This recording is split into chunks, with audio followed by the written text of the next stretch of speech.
দুই নাম্বার বিষয় হলো ইন্নাল্লাহ, নিশ্চয় আল্লাহ তাআলা, ইউহিব্বুল্লাহ ইউহিব্বু, ভালোবাসে না, কি করে না? একটু আগে বললো যারা ইমানদার আমি আল্লাহ রাব্বুল আলামিন তাকে অবশ্যই কি করি? সাহায্য করে থাকি, তাদেরকে ভালোবাসি, পছন্দ করি, তাদেরকে আমি কি করি? সাহায্য করেছি। এইবারে বলা হচ্ছে ইন্নাল্লাহ, নিশ্চয় আল্লাহ তাআলা, লা ইউহিব্বু, ভালোবাসে না, কুল্লা খাওয়ানিন কাফুরা, যারা বিশ্বাসঘাতকতা করবে, যারা কুফরি করবে, অবমাননা করবে আল্লাহর আয়াতগুলোকে। আলহামদুলিল্লাহ বলেন, আল্লাহু আকবার বলেন। তাহলে বিষয়টা লক্ষ্য রাখেন, এই খাওয়ানিন যারা হবে, খাওয়ানিন যারা হবে, বিশ্বাসঘাতক যারা হবে, এদেরকে আল্লাহ পছন্দ করে না। এরা মুখে বলবে একটা, কাজে করবে আরেকটা, মুখে বলবে একটা, কাজে করবে আরেকটা। যখন মসজিদে আসে, যখন নামাজ আদায় করে, সূরা ফাতিহার ভিতরে এরা তেলাওয়াত করে ইয়্যাকা না'বুদু ওয়া ইয়্যাকা নাস্তাঈন।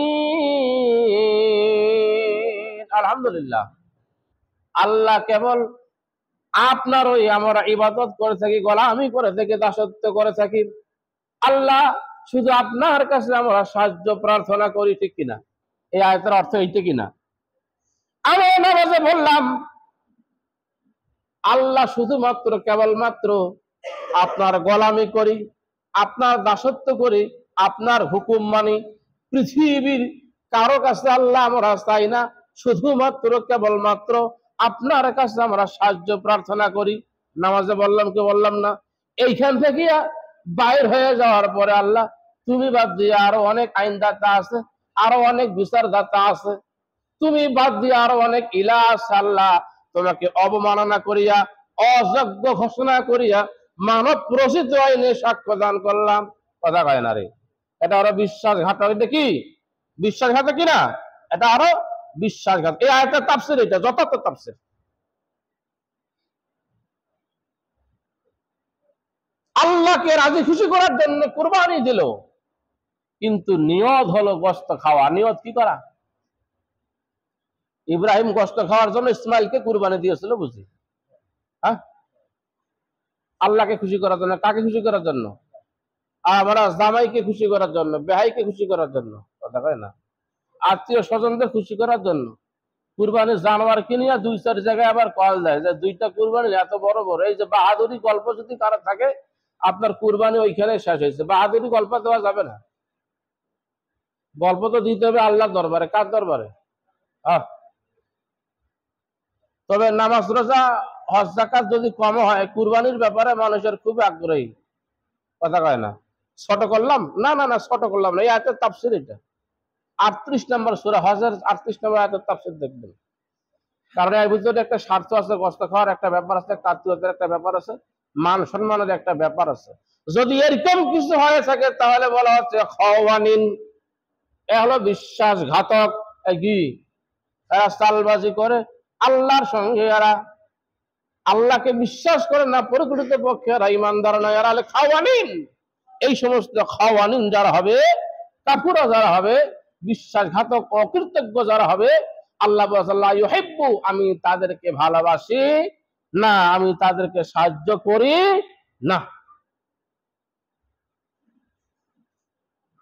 হাজী সাহেবেরা হজ করার জন্য গেছে না, সেইখানে যে এত তারা সাক্ষ্য দিচ্ছে, এ আয়াতের তাফসীর। তারা সেখানে সাক্ষ্য দিতেছে লাব্বাইক লা শারিকা লাকা লাব্বাইক, উপস্থিত হইলাম আল্লাহ জীবনে আর কোনদিন শিরক করব না, সাক্ষী দিলাম আল্লাহ আর জীবনে কোনদিন শিরক করব না।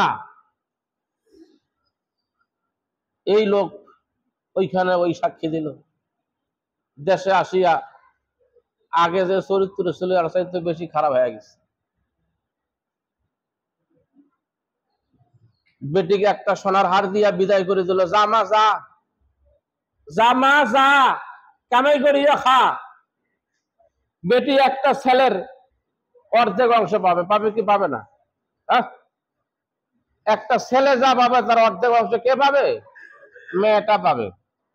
দুই মেয়ে এক ছেলে যদি হয়, ওইটার দুইটা ভাগ হবে। একটা সন্তান ছেলে পাবে, আর একটা ভাগ দুইটা মেয়েকে ভাগ করে দিতে হবে। আপনি একটা গলার হাট দিয়া আর অ্যাপাসি গাড়ি একটা দিয়ে জামা কামাই করিয়া খা। আল্লাহ বলেছেন খাওয়ানিন, বিশ্বাসঘাতক। ওইখানে যা কি বললে লাব্বাইক লা শারিকা লাকা লাব্বাইক, আর এইখানে আসিয়া কি করলা রে? বিশ্বাসঘাতক।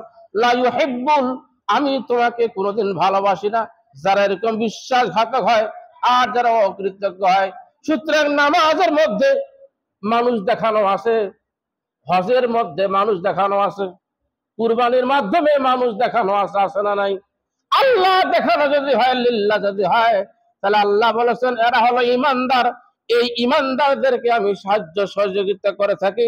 আর যারা মানুষ দেখার জন্য এই সমস্ত কার্যকলাপ করে, লা ইউহিব্বু কুল্লা খাওয়ানিন কাফুরা, এই সমস্ত বিশ্বাসঘাতক আর যারা অকৃতজ্ঞ বান্দা হবে, আমি তাদেরকে ভালোবাসি না। আমার সহযোগিতা তাদের কাছে পৌঁছে, বানিয়ে বললাম, কথা কয় না, বানিয়ে বললাম। সূরা হজের 38 নম্বর আয়াতের তাফসীর খুলে দেখবেন, এখানে কি বলা হচ্ছে। সুতরাং আজকে আমরা ইমানদারের চাইতে খাওয়ানিন, বিশ্বাসঘাতকতা বেশি করি, ঠিক কিনা? বিশ্বাসঘাতকতা আমরা বেশি করি।